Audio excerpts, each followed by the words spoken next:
Достар, егер бірыңғай жинақтаушы зейнетақы қорындағы салымдарыңыздың мөлшерін білгілеріңіз келсе, егов.kz порталын пайдаланып көріңіз.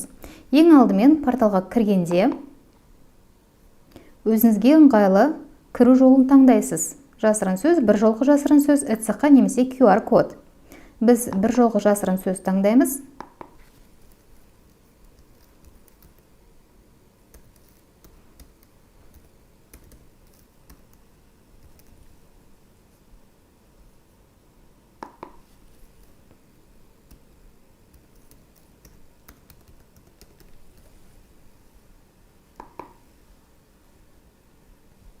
Жүйеге кіру барысында сіздің телефоныңызға арнайы код жіберіледі.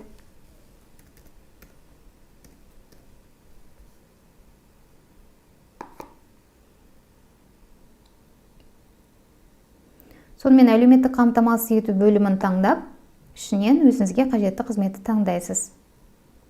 Толық көрсету дейік. Бізге қажет қызмет мінекей. Бірыңғай жинақтаушы зейнетақы қоры жинақтарының жай-күйі туралы ақпарат. Сілтеме ашылғаннан кейін оған онлайн сұрау жасайсыз. Егер сізге кезеңді көрсету керек болса, мысалы, қаңтардан бастап дейік. Енді қол қойып және анықтаманы аламыз. Анықтаманы алу үшін сіз қол қоюыңыз қажет. Біз SMS құпия сөз таңдаймыз. Қайтадан сіздің телефоныңызға растау коды жіберіледі.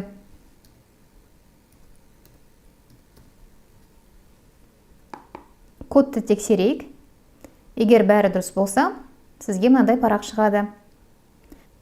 Қызмет көрсету мерзімі 4 сағаттан артық емес. Мәртебені жаңарту арқылы сіз анықтаманың келген-келмегенін біле аласыз. Мінекей, бірыңғай жинақтаушы зейнетақы қоры салымшысының зейнетақы жинақтарының жай-күйі туралы анықтама. Қазақ және орыс тілдерінде. Анықтама дайын.